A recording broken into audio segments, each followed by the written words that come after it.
Demander le programme, c'est avec Estelle Martin. Et pour commencer, un barbier de Séville survitaminé. Merci beaucoup, Martine.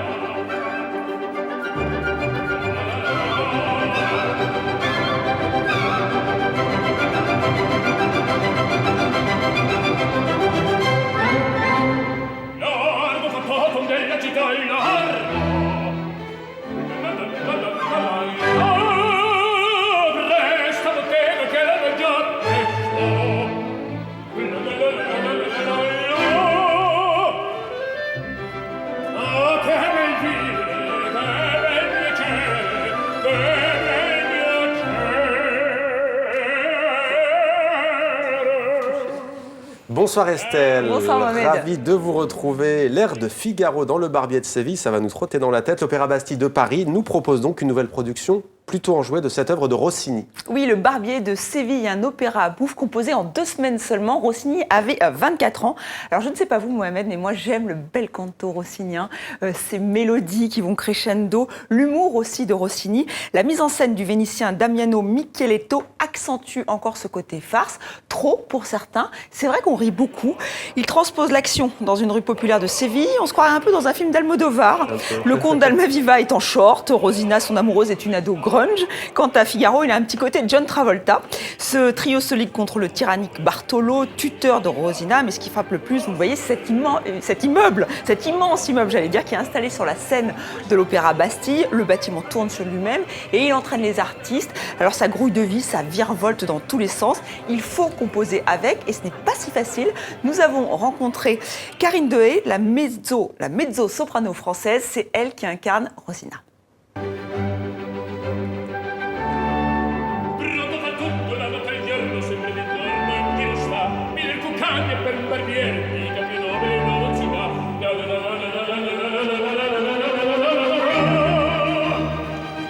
C'est effectivement une production qu'on peut dire sportive, parce qu'effectivement on monte, on descend les escaliers plein de fois, il y a plein de gags par rapport à ça.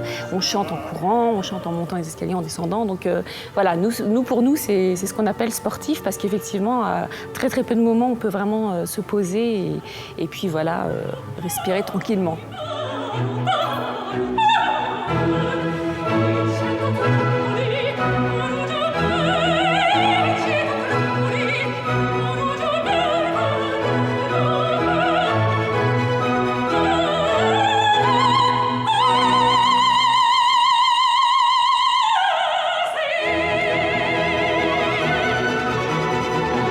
C'est vraiment un rôle en fait que je considère moi très rigolo, même carrément jouissif, j'ai envie de dire, à jouer, parce qu'évidemment il y a la complexité du chant rossinien, mais à côté de ça il y a vraiment un vrai rôle à jouer d'adolescente. Voilà, il m'a demandé quelque chose d'assez rebelle.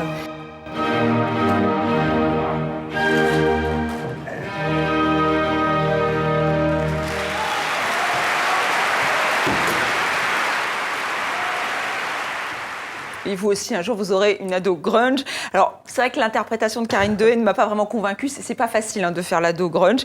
Alors, sinon, cette production est un régal. Ce Barbier de Séville est à voir jusqu'au 3 novembre à l'Opéra Bastille à Paris.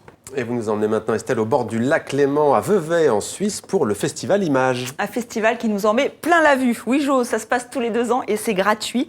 La ville devient un musée à ciel ouvert avec des expositions monumentales de photographie. Il y en a partout, dans la rue, sur les quais, les bâtiments. Pour cette édition 2014, 70 projets ont été retenus. Des artistes venus de 15 pays, dont le français Thomas Sauvin. Alors lui, il ne prend pas de photos, non, il est malin, il les collectionne. Installé en Chine, il récupère les vieilles pellicules jetées par des photographes amateurs qui ont choisi le numérique. Et il a choisi les plus réussis. Une démarche artistique et sociologique qui a séduit le directeur du festival, Stefano Stoll. Il est interviewé par notre consoeur suisse, Anne Marsol.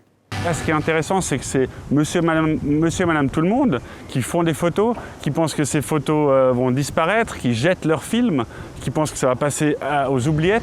Et Thomas Sauvin récupère ces films, les scanne et retrouve dans toute cette masse d'images, des centaines de milliers d'images qu'ont pris des Chinois, des petites perles.